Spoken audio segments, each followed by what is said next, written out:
ಒಬ್ಬ ಕಾರಣಕ್ಕೆ ನೀವು ಸಸ್ಪೆಂಡ್ ಮಾಡ್ತೀರಿ ಅಂತ ಆದೇಶ ಮಾಡ್ತೀರಿ ಅಂತಂದ್ರೆ ನಿಮಗೆ ಎಷ್ಟೊಂದು ನಮ್ಮ ಜನಾಂಗದ ಮೇಲೆ ಒಂದು ಕಿಚ್ಚಿರುವುದು ನಿಮಗೆ ಅನ್ನೋ ಒಂದು ಮೇಲ್ನೋಟಕ್ಕೆ ಕಂಡು ಬರ್ತಕ್ಕಂಥ ಒಂದು ವಿಚಾರ ಬಂಧುಗಳೇ. ಮತ್ತೊಂದು ವಿಚಾರ ಅಂತಂದ್ರೆ ಈ ಹಿಂದೆ ಆರ್ಎಫ್ಒ ಆಗಿರ್ತಕ್ಕಂಥ ಜಗದೀಶ್ ಅವರು ಹಾಗೂ ಇನ್ನೊಬ್ರು ಗಾರ್ಡ್ ಒಬ್ರು ಸಸ್ಪೆಂಡ್ ಮಾಡಿದ್ದಾರೆ. ಅವರು ನಮ್ಮರೇ ಇಂದು ಗಾರ್ಡ್ನು ಸಹ ಸಸ್ಪೆಂಡ್ ಮಾಡತಕ್ಕಂಥ ವಿಚಾರನು ಅವರು ನಮ್ಮರೇ ಸಸ್ಪೆಂಡ್ ಮಾಡಿದ್ದಾರೆ. ಜಯರಾಮ್ ಅಂತೇಳಿ ಅವರ ಹೆಸರು, ಅವರು ಸಹ ಸಸ್ಪೆಂಡ್ ಮಾಡಿದ್ದಾರೆ. ಇವರು ಅವರ ಸೇಫ್ ಗಾರ್ಡ್ ಮಾಡ್ತಾರೆ. ನಾವೇನು ಸಸ್ಪೆಂಡ್ ಆಗ್ತವ ನಮಗೇನು ಗುರ್ತು ಬರುತ್ತೆ ಅಂತೇಳಿ ಆಶೀಶ್ ರೆಡ್ಡಿ ಅವರು ಇವ್ರನ್ನ ಸಸ್ಪೆಂಡ್ ಮಾಡತಕ್ಕಂಥ ಒಂದು ಪಿತೂರಿಯನ್ನ ಮಾಡ್ತಿದ್ದಾರೆ.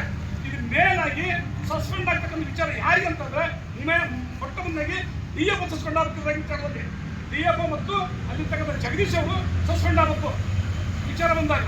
ಯಾಕೆಂದ್ರೆ ಈ ಹಿಂದೆ ಇವರು ಈಗ ಏನು ರಾಮಂತರಲ್ಲ ಅವ್ರು MPM ಪ್ಲಾಂಟೇಶನ್ ಸಮೇತ ನೋಡ್ಕೊತಾ ಇದ್ರು. ಈ ಕಡೆ ಇವರು ಕುಟುಂಬದ ಪ್ಲಾಂಟೇಶನ್ ಸಮೇತ ನೋಡ್ಕೊತಾ ಇದ್ರು. ಒಬ್ಬ ವ್ಯಕ್ತಿ ಯಾರು ಹೇಳ್ತಾರೆ ಅವ್ರು ದುಡ್ಡು ಕೇಳಿದ್ರು ಅದಕ್ಕೆ ನಾನು ಸಸ್ಪೆಂಡ್ ಮಾಡಿದೆ ಅಂತ ಹೇಳ್ತಾರೆ. ಈಗ ಅಷ್ಟಕ್ಕೊಂದು ಜನದಲ್ಲಿ ಇವ್ರು ದುಡ್ಡು ಕೇಳಕ್ಕಾಗುತ್ತಾ? ಅದಕ್ಕಾಗಿ ನಮ್ಮ ಜನಾಂಗನ ಇವನ್ನ ಸಸ್ಪೆಂಡ್ ಮಾಡಬೇಕಂತ ಉದ್ದೇಶ ಇಟ್ಕೊಂಡು ಅವರನ್ನೇ ಪಿತೂರಿ ಮಾಡಿ, ಯಾರೊಂದು ಜಗದೀಶನ್ ಅವರು ಪಿತೂರಿ ಮಾಡಿ, ಈ DFS ಪಿತೂರಿ ಮಾಡಿ ಅವ್ರು ದುಡ್ಡು ಕೊಡ್ತಕ್ಕಂಥ ಒಂದು ವಿಚಾರ ಮಾಡಿ ಅವ್ರನ್ನ ಸಸ್ಪೆಂಡ್ ಮಾಡಿಸಿ ನಾನು ಬಚಾವ್ ಆಗಬೇಕು ಅನ್ನೋ ಒಂದು ವಿಚಾರ ಇಟ್ಕೊಂಡು ಆಶೀಶ್ ರೆಡ್ಡಿ ಅವರು ಮಾಡ್ತಕ್ಕಂಥ ಪಿತೂರಿ ಇವರು 40% ರೆಡ್ಡಿ ಅವರು ಇವರು. ಯಾಕಂದ್ರೆ ಈ ಹಿಂದೆ ಟೆಂಡರ್ ಕೇಳಿದಂಥ ವಿಚಾರ ಬಂದಾಗ SCಗಳು STಗಳು ಅದಕ್ಕೆ ಟೆಂಡರ್ ಹಾಕಿದಾಗ ನೇರವಾಗಿ ಒಬ್ಬ ಮಧುಸೂದನ್ ಅಂತ ಒಂದು ಏಷ್ಯಾಪ್ ಜೊತೆಗೆ ಮಾತಾಡಿ ನೋಡಪ್ಪ ನನಗೆ ಇಷ್ಟು ಪರ್ಸೆಂಟೇಜ್ ಕೊಡಬೇಕು SCಗಳಾದ್ರೆ ಯಾರಾದ್ರು ಅಂತೇಳಿ ಪರ್ಸೆಂಟೇಜ್ ಕೊಡ್ತಕ್ಕಂಥ ವಿಚಾರವನ್ನು ಮಾಡಿ ನನ್ನನ್ನು ಸಮೇತ ಅಲ್ಲಿ ಒಕ್ಕಲೆಬ್ಬಿಸಿದ್ರು. ಅಂತ ಒಂದು ಭ್ರಷ್ಟಾಚಾರಿ ಆಶೀಶ್ ರೆಡ್ಡಿ ಅವರು ಇವತ್ತು ನಮ್ಮ ಜನಾಂಗದ ಮೇಲೆ, ನಮ್ಮ SC ಜನಾಂಗದಾಗಿರ್ತಕ್ಕಂಥ ಒಬ್ಬ DRF ಕಾರಣ ಮೇಲೆ ನೀನು ಬಾಣ ಬಿಸಿ ಅಂತಂದ್ರೆ ಎಷ್ಟು ಸಂಬಂಧ ಸರ್ ರೆಡ್ಡಿ ಅವರೇ? ಎಷ್ಟು ಸಂಬಂಧ ಸಹ ಇದು? ನೀನು ಬಾಣ ಬೀಸಬೇಕಂತ ಇದ್ದು ಜಗದೀಶ್ ಅವ್ರ ಮೇಲೆ ನೀನು ಬಾಣ ಬೀಸಬೇಕಂತ ಇದ್ದು ಮೇಲಧಿಕಾರಿಗಳ ಮೇಲೆ ಬಾಣ ಬೀಸಬೇಕಾಯ್ತು. ನೀರು ಸೇಫ್ ಆಗಿರ್ಬೇಕು ಅಂತೇಳಿ ಇನ್ನೊಬ್ಬರನ್ನ ಬೆಳಿ ತಗೊಂಡಿದೆಯಲ್ಲ, ಇದೆಷ್ಟು ಸಂಬಂಧ ಸರ್? 15 ದಿವಸ ಆಗಿಲ್ಲ ಅವ್ರ ಪಾಪ ದುಗ್ಗಪ್ಪ ಅಂತೇಳಿ ಅವರು ರೇಂಜ್ ಅವರು ರಜೆ ಆಗಿರ್ತಕ್ಕಂಥ ಸಂದರ್ಭದಲ್ಲಿ ಅವ್ರನ್ನ ಅಲ್ಲಿ ಇನ್ಚಾರ್ಜ್ ಅಲ್ಲಿ ಮಾಡಿದರೆ ಅವ್ರನ್ನೂ ಸಮೇತ ನೀವು ಒಕ್ಕಲೆಬ್ಬಿಸ್ತಕ್ಕಂಥ ಕೆಲಸವನ್ನ ಮಾಡ್ತಿದ್ರಿ. ಯಾಕಂದ್ರೆ ನಿಮ್ಗೆ ಜೋಬ್ ತುಂಬಾ ದುಡ್ಡು ಬೇಕು ರೆಡ್ಡಿ ಅವರೇ. 50 ಲಕ್ಷ ಕೊಟ್ಕೊಂಡು ಬಂದಿರಿ ಇಲ್ಲಿಗೆ ನೀವು. 1 ರೂಪಾಯಿ 2 ರೂಪಾಯಿ ಅಲ್ಲ, 50 ಲಕ್ಷ ಕೊಟ್ಕೊಂಡು ನೀವು ಈ ಜಾಗಕ್ಕೆ ಬಂದು ಕೂತ್ಕೊಂಡಿದ್ರಿ.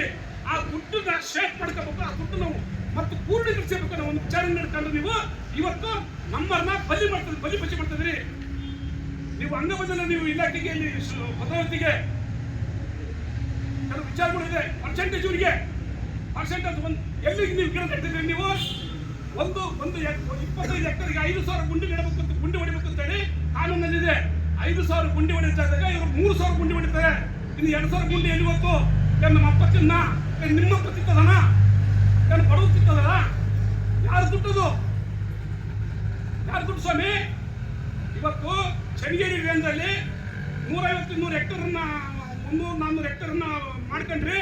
ಅಲ್ಲಿ 3,000-2,000 ಗುಂಡಿಗಳು ಹೊಡ್ಕೊಂಡಿದ್ರಿ. ಭದ್ರಾವತಿಗೆ 3,000-4,000 ಗುಂಡಿ ಹೊಡ್ಕೊಂತೀರಿ. ಎಲ್ಲ ರೇಂಜ್ಗಳಲ್ಲಿ ಗುಂಡಿ ಹೊಡ್ಕೊಂಡು ಈ ಗುಂಡಿ ದುಡ್ಡನ್ನ ಮುಂಡ ಮುಚ್ಚಕ್ಕೆ ಬಂದಿರ್ತಕ್ಕಂಥ ಆಶೀಶ್ ರೆಡ್ಡಿ ಅವರು ನೀವು ನಮ್ಮ ಬಡವರು ಅಧಿಕಾರಿಗಳು ಏನೋ ಮಾಡಿದಾರಪ್ಪ ನಿಮಗೆ? ಏನ್ ಮಾಡಿದ್ದಾರೆ ಬಡವರು?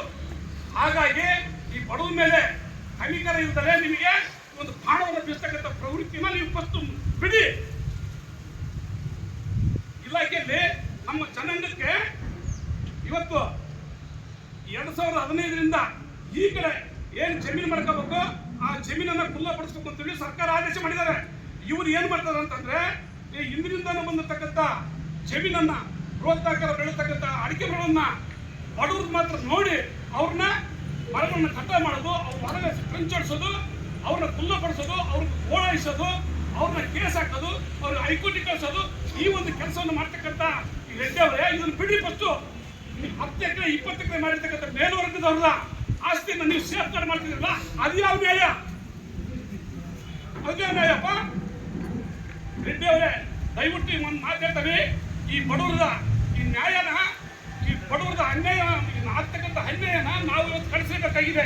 ದಲಿತ ಸಂಘರ್ಷ ಸಮಿತಿ ಒಬ್ಬ ದಲಿತ ಛಲವಾದಿ ಜನಾಂಗಕ್ಕೆ ಸೇರ್ತಕ್ಕಂಥ ರಾಮು ಎಂಬ ಒಬ್ಬ ಯಾರು ಹೀಗೆ ನೀವು ಇಲ್ಲ ಸಲ್ಲದ ಆರೋಪ ಮಾಡಿ ದುಡ್ಡು ತಗೊಳ್ತಾನೆ. ದುಡ್ಡು ಜನಗಳು ಹತ್ರ ಕೇಳಿದರೆ ನನಗೆ ವಿಡಿಯೋ ರೆಕಾರ್ಡ್ ಬಂದಿದೆ, ವಿಡಿಯೋ ಸ್ಲಿಪ್ ಬಂದಿದೆ, ಎಲ್ಲ ಸ್ಲಿಪ್ ಬಂದಿದೆ ಅಂತ ನೀವು ಹೇಳ್ತೀರಲ್ಲ, ನಿನಗೆ ನಾನೇ 20% ದುಡ್ಡು ನನಗೆ ಕೇಳ್ತಕ್ಕಂಥ ವಿಚಾರ ಬಂದಾಗ ನನಗೆ ಕೇಳಿದ್ರಪ್ಪ ಅದ ಸ್ಲಿಪ್ ಕೇಳಿಲ್ಲ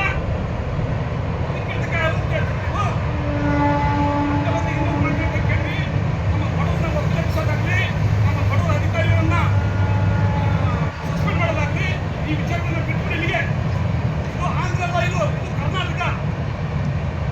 ನೀವು ಬಂದಿರೋದು ನಮ್ಮ ಕರ್ನಾಟಕದ ದುಡ್ಡು ತಿನ್ನಲಿಕ್ಕೆ, ನೀವು ಬಂದಿರೋದು ನಮ್ಮ ಕರ್ನಾಟಕದ ದುಡ್ಡು ತಿನ್ನಲಿಕ್ಕೆ, ನಮ್ಮ ಕರ್ನಾಟಕದ ಜನರನ್ನ ಒಕ್ಕಲೆಬ್ಬಿಸಲಿಕ್ಕೆ, ಈ ಕರ್ನಾಟಕದ ಬಡವರ ಹಣವನ್ನ ತಿಂದು ಹೇಗಲಿಕ್ಕೆ ಬಂದಿರತಕ್ಕಂಥ ನೀವು ರೆಡ್ಡಿ ಅವರೇ. ಇದು ನಿಮ್ಮ ಭೂಮಿ ಅಲ್ಲ, ಇದು ಆಂಧ್ರ ಭೂಮಿ ಅಲ್ಲ, ಕರ್ನಾಟಕದ ಭೂಮಿ. ಕರ್ನಾಟಕ ನಾವೆಲ್ಲರೂ ಕಟ್ಟಿರ್ತಕ್ಕಂಥ ಟ್ಯಾಕ್ಸ್ ಅಲ್ಲಿ ನೀವು ಜೀವನ ಮಾಡ್ತಿದ್ದೀರಿ. ಇದನ್ನ ಅರ್ಥ ಮಾಡ್ಕೊಳ್ಳಿ ಫಸ್ಟ್. ಯಾವುದೇ ವಿಚಾರಕ್ಕೂ ರಾಮ ಮೇಲೆ ಏನಾದ್ರೂ